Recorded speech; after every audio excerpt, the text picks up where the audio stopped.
ایک تعلیم بھی فرما دیں، اسی میں فائدہ ہو جائے گا ہمیں. یہ رضی اللہ اور علیہ السلام میں فرق ذرا پلیز بتا دیں. وہ یہ بھی بتاتا ہوں ایک، لیکن جدوی ایک بات ہے، کوئی مسلمان میں آپ کو کافر کہوں یا آپ مجھے کافر کہیں، صحیح حدیث ہے، نہیں بری بات نہیں ہے یار، یہ مسئلہ عقیدے کا.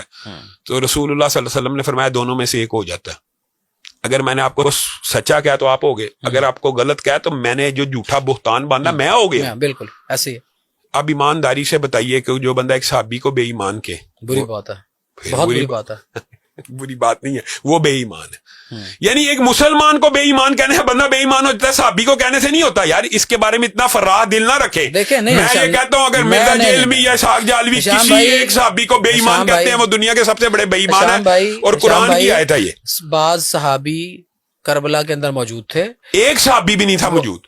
ان کی اولادیں یار پھر ابھی آپ نے بدل لیا ان کی اولادیں یار، صحابی اور اولادیں یار، پھر وہی بات صحابی کی لفظ کی بات. سعد بن نبی وقاص کا بیٹا تھا، اور نہیں ہے وہ بھی نہیں ہے، وہ ایک الگ بحث ہے. لیکن عمر سعد نہیں تھا. عمر کی جو بات ہے وہ ایک الگ بحث ہے. وہ اگر میں عمر عاص نہیں کہہ رہا، میں عمر سعد کہہ رہا ہوں. ہم اس کے اوپر بھی ڈبیٹ کر لیں گے اگر آپ کا دل کرے گا. لیکن صحابی رسول تو میں کسی وقت آپ کو مناظرہ کسی سے کرا دوں گا. صحابی رسول کے اوپر جب بھی بات آئے گی اس کے بارے میں آپ یہ دیکھیں نا، یہ آپ نے اگر کوئی بات آپ نے اس کو تھوڑا سا اگر چانس دیا کہ یار ایک صحابی کو برا مان لو، بھائی ایک کو ماننے سے بھی ایمان چلا جاتا ہے. نہیں میں کب کہہ رہا ہوں ایک کو برا مان لو، میں تو کہہ رہا ہوں ان کو برا مان لو جو کربلا میں جنہوں نے قتل کیا. میں یہ کہتا ہوں جس نے سیدنا حسین کو قتل کیا وہ جہنمی ہے، بے ایمان ہے، لعنتی ہے، ہمیں اس پہ کوئی اعتراض نہیں. لیکن آپ کہیں کہ وہ جس کون ہے، وہ صحابی ہے.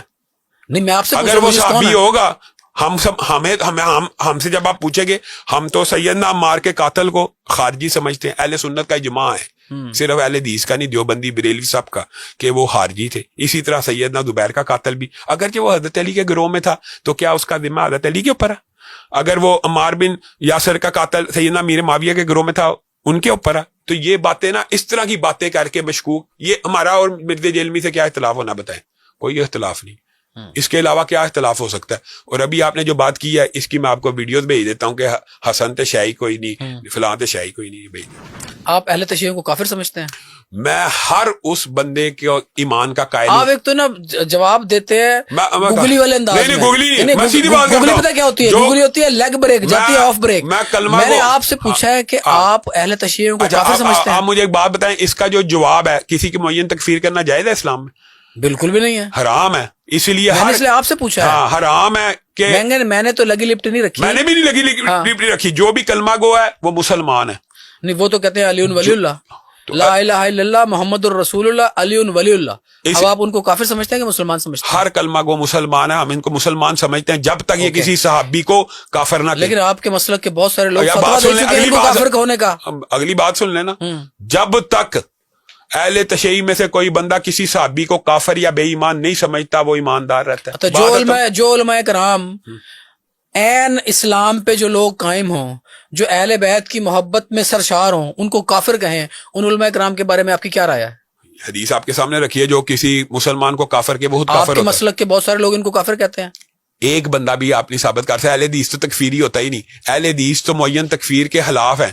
میں آپ کو ایک بات بتاتا ہوں، کتنی عام فہم آپ کو کلیہ بتایا. جو کسی صحابی کو کافر کہے گا یا صحابی کو بے ایمان کہے گا وہ خود کافر بے ایمان ہے. جب تک کلمہ گو مسلمان کسی صحابی کو کافر نہیں کہتا وہ مسلمان رہتا ہے. جب تک کلمہ گو مسلمان کسی دوسرے مسلمان کو کافر نہیں کہتا وہ مسلمان رہتا ہے.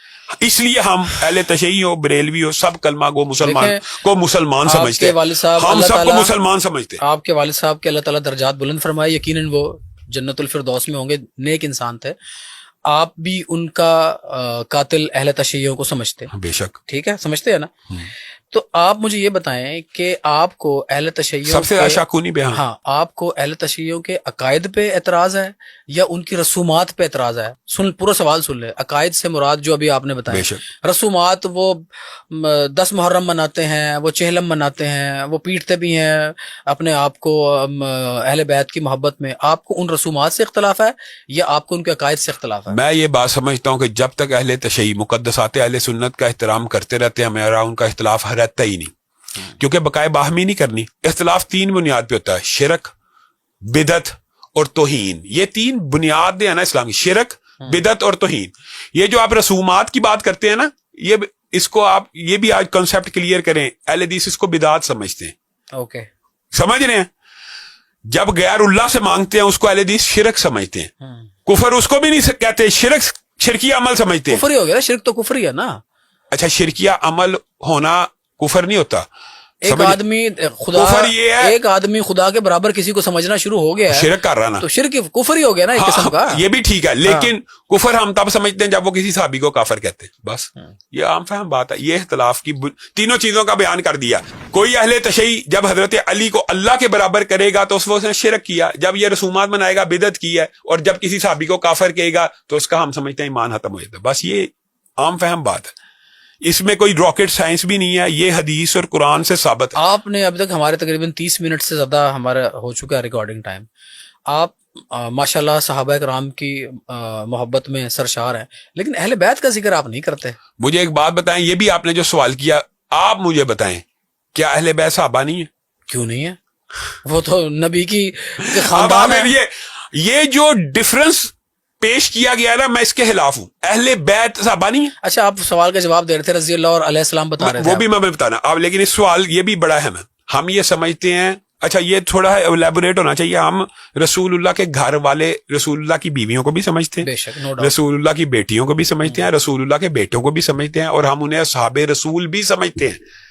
واللہ باللہ تعالی کوئی بندہ اہل حدیث اسکول آف تھاٹ کا کسی اہل بیت کو جو رسول اللہ کی زندگی میں ایسا نہیں ہے جو صحابہ نہیں سمجھتا ہو, سمجھتے ہیں. اور دوسری بات یہ ہم یہ سمجھتے ہیں کہ پورے جمی صحابہ میں انبیاء کے بعد افضل ترین انسان سیدنا ابو بکر ہیں, وہ بھی رسول اللہ کے سسر ہیں. ایک عام سی بات ہے, آپ جس سے محبت کرتے ہیں نا, میں بھی اس سے محبت کروں گا نا. میں مطلب سپوز آپ کا ایک بھانجا بھتیجا, آپ کا بیٹا ہے, لازمی بات بچوں سے سب کو پیار ہوتا ہے. جب وہ آئے گا میں بھی اس کو پیار کروں گا, بے شک, اس کو چاکلیٹ لے کے دوں گا تو میں آپ کو بڑا اچھا لگوں گا. ٹھیک ہے, آپ جس محبت سے اہل بیت کا ذکر کرتے ہیں, صحابہ کرام کا ذکر کرتے ہیں, لیکن اتنا ذکر آپ ان کا نہیں کرتے. اس کی وجہ بتا رہا ہوں کہ ہمارے نزدیک اہل بیت بھی صحابہ ہیں. ہمارے نزدیک صحابیت دیکھیے, سیدنا حسن حسین کو ہم آپ کے حال میں صحابہ نہیں سمجھتے. کیوں؟ ہاں, تو پھر کیا مسئلہ ہے؟ اس لیے جب ہم صحابہ کا ڈیفینڈ کر رہے ہوتے ہیں, سارے اہل بیت اس میں شامل ہوتے ہیں. لیکن آپ نے بھی یہ بھی کہا تھا کہ صحابہ انسان تھے, انسانوں سے غلطیاں ہو سکتی ہیں. ہاں, لیکن ہاں چلیں, صحابہ معصومن الخطا نہیں تھے, اس بات کے اوپر آئے تھے, لیکن مغفورن الخطا تو آئے نا. معصومن الخطا اور مغفورن الخطا فرق بتا دیں مجھے. نہیں, معصومن الخطا ہوتا ہے کہ جو غلطی کر ہی نہ سکے, وہ انبیاء کے بارے میں, وہ رسول اللہ صلی اللہ علیہ وسلم کے بارے میں جو غلطی کرنے بھی لگے تو اللہ روک دے, کیونکہ وہی آتی ہے. معصوم اس کو کہتے ہیں. اور مغفورن الخطا ہوتا ہے جو غلطی کر بھی لے تو اللہ اس کو معاف فرما دیتے. مغفورن الخطا کہ اللہ تعالیٰ نے ان کی غلطیوں کو معاف کر دیا.